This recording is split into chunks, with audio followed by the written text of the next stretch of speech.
Hey la famille, comment ça va? Aujourd'hui, je vais vous montrer comment j'ai réalisé ces zlabia avec Rapinette zlabia. Vraiment facile, de manière vraiment très facile. Vous allez vraiment être surpris. Alors, si vous venez tout juste d'arriver sur la chaîne Cuisine Rapide et que vous n'êtes pas encore abonné, je vous invite à le faire en cliquant sur le petit bouton qu'il y a juste en bas de la vidéo, c'est marqué en rouge s'abonner. Cliquez dessus, c'est entièrement gratuit et en plus, vous allez apprendre énormément de choses. On part en cuisine, c'est parti! Bon, au niveau de la recette, c'est simple. Aujourd'hui, on va vous réaliser des zlabia, donc pâtisserie orientale que l'on fait aussi pendant le ramadan. Donc là, au niveau de la farine, j'ai ici 250 g de farine. J'ai 125 g de semoule extra fine, d'accord? Et on a mis une demi-cuillère à café de sel qui est là, une demi-cuillère à café de sel, ok? Alors, ce qu'on fait, on mélange. Voilà, on mélange les ingrédients secs. Exactement. Voilà, vite fait, bien fait. Et après ici au niveau de l'eau, alors au niveau de l'eau on a 360 g d'eau, d'accord. On a ici 60 g d'huile, un sachet de sucre vanillé, ok. Et voilà, on va pouvoir donc commencer la recette. On a mis une petite cuillère de sucre dans l'eau. Ouais. Voilà, on rajoute. Ouais, le sucre et l'huile. Et on porte à ébullition, c'est ça, Sia? Voilà, ok, super. Exactement. Alors l'eau est en train de bouillir, je baisse le feu et je viens mettre en une seule fois donc tout mon mélange sec. Ok? J'ai baissé le feu les amis, hein, d'accord? Là je viens mélanger rapidement pour former donc une pâte. Donc là j'ai baissé, je peux carrément presque éteindre le feu. Le but du jeu c'est d'obtenir une pâte qui pourra être pochée, hein, qu'on va pouvoir mettre dans une poche à douille, hein, d'accord? Alors on ne veut pas une pâte qui soit trop souple non plus parce qu'on veut vraiment de la texture, ok? Donc respectez bien la dose d'eau et de farine que je vous ai donné. Hein. Allez, je mélange comme il faut pendant au moins 2 minutes et on se retrouve sur le plan de travail. Bon, vous voyez la pâte, elle est un peu dure la pâte, d'accord? Ici j'ai préparé une poche à douille avec une douille. Alors la douille, ça serait mieux d'avoir une douille en métal les amis, hein, d'accord? Une douille en métal, parce que celle-là elle est un petit peu cassée en plus. Je sais pas ce que ça va donner. Donc ici, regardez, je récupère un peu de pâte, ok? Hop, je vais y aller petit à petit, ça sert à rien de charger la poche. Hein. Donc là elle est bien huilée.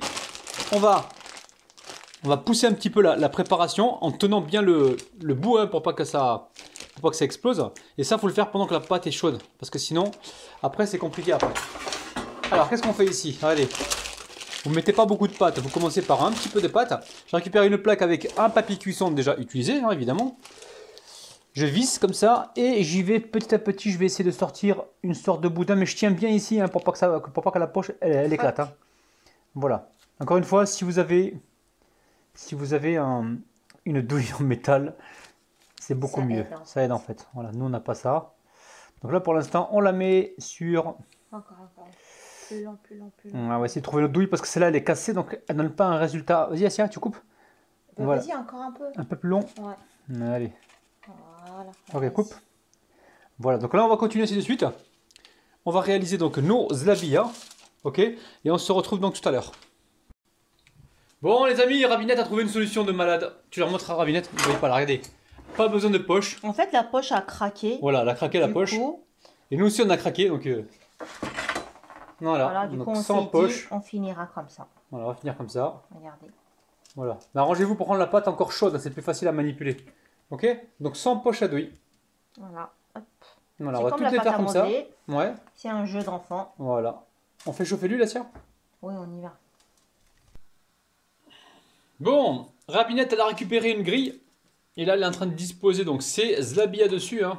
Donc elle les prend comme ça, vous avez vu, regardez. Elle les prend comme ça. Voilà, elle ne charge pas trop, je pense. Non, je ne charge pas. Voilà, on a mis l'huile à chauffer. Et on va mettre ça donc dans l'huile. Hein. Attention, l'huile pas super chaude et pas trop froide non plus. Hein. Trouvez le juste milieu. Hein. Je pense que là, on doit être aux alentours des 170, 165 degrés. Hein. C'est bon, Rapinette? Allez, on y va. L'huile est chaude ou pas? Bismillah. Allez, go. Bismillah. Bravo, Rapinette. Bon, vous voyez, hein, ça cuit. Hein. Ok. On laisse colorer un petit peu et on va pouvoir les retirer. Bon, ça y est, hein, c'est cuit là, vous avez vu? Bon, laissez le temps, hein, ça prend du temps pour avoir une belle coloration. Donc, jouez avec la température. Augmentez si vous avez besoin. Donc là, le miel, il est comment, Assia? Il est froid. Le miel est froid, apparemment. Le miel, enfin, c'est du miel, c'est du... c'est pas du miel, les amis, hein. C'est... comment on appelle ça? C'est... du glucose, ouais. C'est du glucose, en fait. Donc là, on fait un test, hein. Alors, apparemment, elle le met dans un miel qui est froid. Et elle me dit qu'au contact de la chaleur, ça devrait absorber, logiquement. D'accord? Donc laissez cuire assez longtemps pour avoir le croustillant, les amis, d'accord? Ne cherchez pas à mettre le feu trop fort pour que ça cuise super vite. D'accord? Qu'il soit moyen, le feu. Voilà, laissez le temps, il faut que ça cuise un certain temps pour que ça cuise bien à l'intérieur, pour que vous ayez du croustillant, ok? Alors on va essayer de faire ça, et peut-être que si ça marche pas, on mettra peut-être... on réchauffera légèrement le miel, parce que là je vois que ça... Voilà, voilà. On laisse comme ça, pour l'instant on verra tout à l'heure ce qui se passe, ok? Bon, regardez-moi ça.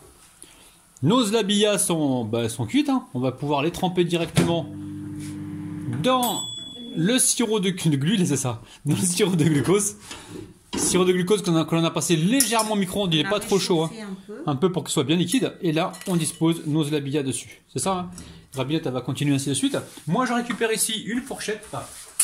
Et la fourchette. Voilà, fourchette. Et je viens donc, voilà, imbiber mes petites zlabillas croustillantes. Vous avez vu?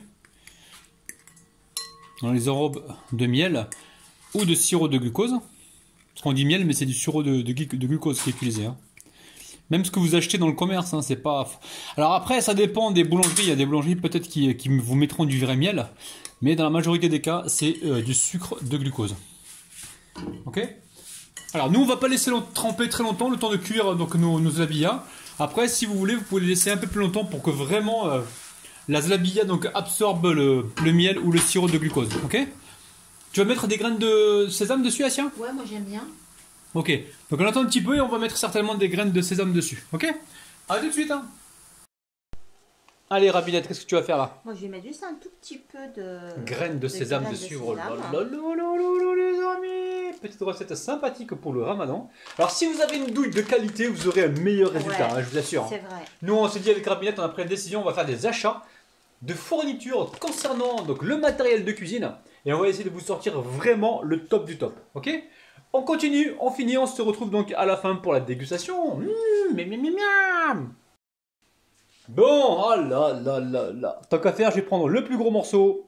Écoutez-moi ça les amis, écoutez bien.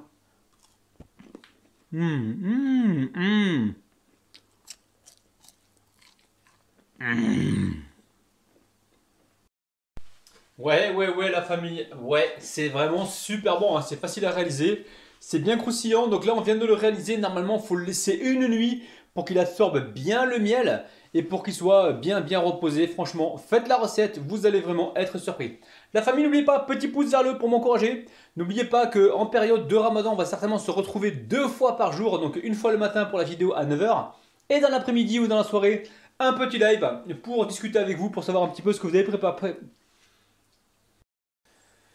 Ouais, la famille, c'est vraiment super bon, hein, c'est dinguissime. Là, vraiment, on tient une dinguerie internationale. Donc, n'oubliez pas, petit pouce vers le haut, n'oubliez pas également de vous abonner, activer la petite cloche, partagez également la vidéo.